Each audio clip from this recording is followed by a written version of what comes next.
This one right here is a viewer requested.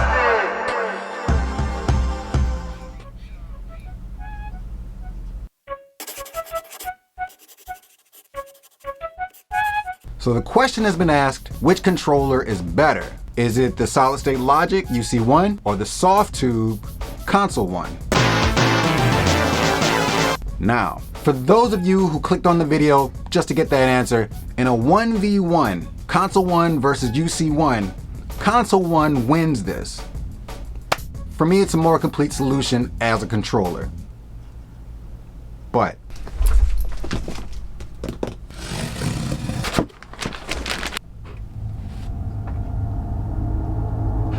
Jesus Christ, that's ZndBorn.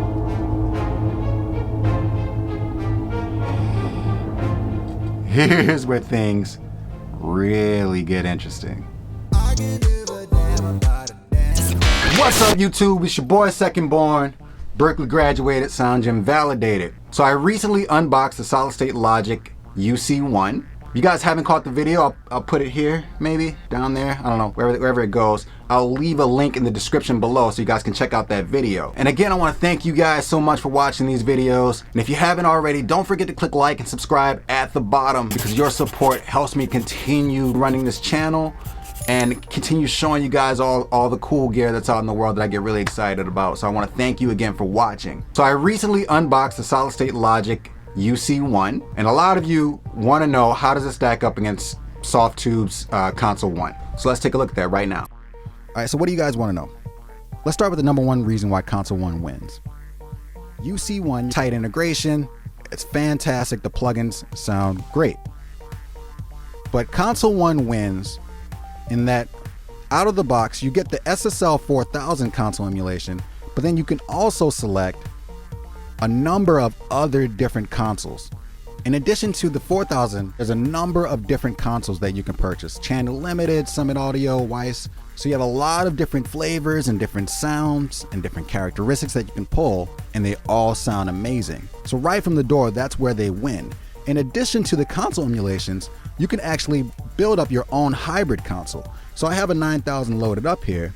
Let's say I wanted to switch out my EQ module. Not only can I use Softube's offerings for plugins, but I can also use Universal Audio's offerings for plugins. So if I wanted to use a Pultec EQ with my 9000 console, I can do that. I just navigate to my Pultec EQ, load it up, now I'm getting that sweet high end. If you wanted to get the characteristics of different consoles, you can do that for each section and build your own hybrid console. Outside of your standard shape, EQ, and compressor sections, they also have an additional section to where you can drive the console, so you can really get the harmonics, you can get a lot of that heat and a lot of the character from all the different consoles. You have so many flavors to choose from when using the Console 1 ecosystem.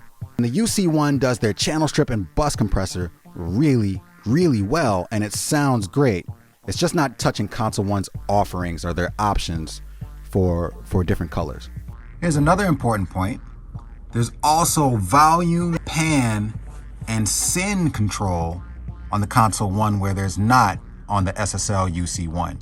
So right from the door, that's why Console 1 wins this. The next thing you'd probably want to do is look at the layout, the ergonomics. This is also an easy one because Softube and SSL, they made it really simple in that you can see exactly what you're reaching for just at a quick glance. And that's why both of these units are really amazing right out of the box. Because as soon as you lay eyes on it, you know exactly what you're reaching for. On Console 1, the way it's laid out, you have your filter section, you have your shape transient section, your EQ and compressor sections, your track navigation. So you get a nice click factor there. You get the LED feedback to tell you when a section is on or off. SSL's layout is just as user-friendly. Filter section, EQ section on the left-hand side, you have your compressor section, gate expander section on the right-hand side, and then you also have your middle section with your bus compressors. The nice touch is your track selector, and you can navigate your session really easily using the rotary encoder. Softube and SSL laid it out nicely for you. You'll have no problems rocking and rolling right from the door. As far as power supply is concerned, Console 1 has a single USB cable that powers the whole unit. On the UC1, there's a USB cable and also an AC cable that you'll have to connect. So it's two cables versus one. And again, that startup screen always wins. Both units provide that lovely, lovely hardware feel. As soon as you sit in front of either of these units, your attention goes to turning knobs and less at staring at the screen. Console 1's knobs feel really good. What I like about Console 1's knobs is the resistance that you get when you're turning. There's also an option to really dial in using the fine adjust. You just hold down shift and you can really dial in your sound. But even without it, having that resistance on the knobs really gives you confidence that you're dialing into the frequency or the parameter that you want exactly, even without using the fine adjust. The knobs on the SSL, they don't offer the same amount of resistance, a little more on the smooth side, but where the SSL wins, you get a visual feedback on the LCD screen to tell you exactly where you're landing. Whereas you don't get that same feedback on the Console 1, you'll have to look at the screen. The button press feels really satisfying on the Console 1. You get the buttons on navigating and turning on and off the sections. On the SSL, the button press, you don't get the physical touch of the click feedback.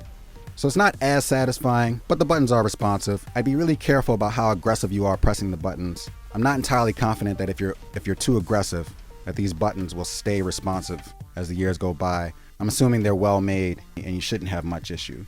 Handle with care. I have a track loaded up. This is an old song that I produced and mixed back when I first started mixing. I'll prove to you why it's old.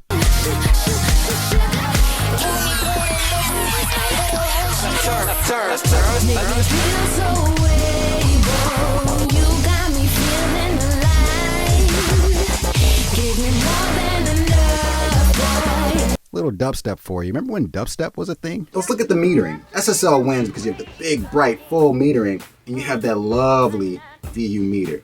You do have input and output on the Console 1 as well, it's just not as prominent. You get the visual feedback on both units, so that's not a problem. Both easy to see what you're doing just by looking at the hardware. Navigating your session, a lot easier to do on the UC1, in that you have the rotary encoder, and you can see what track you're selecting. You can navigate your session on the Console 1 using the track selector buttons. You do have to look up at the screen and make sure you have the track selected. When you're working at night and really in the zone, it's not a huge deal, but it is something to note. Navigating your session on UC1, the rotary encoder is really responsive. The moment that you land on your track, all your settings on the plugins that you have loaded up snap right into place. Really responsive, really integrated very well. Console 1, perfectly fine navigating your session using the buttons. You also have your bank, and you have 20 to select from before you would need to bank. Let's look at the plugins. SSL, you have the channel strip tube and the bus compressor. And again, you have that tight integration. So as I turn knobs, everything is really responsive. Console 1's plugin GUI is not as sexy. Softube and SSL provide you with separate apps in conjunction with their controller. SSL has a 360 app.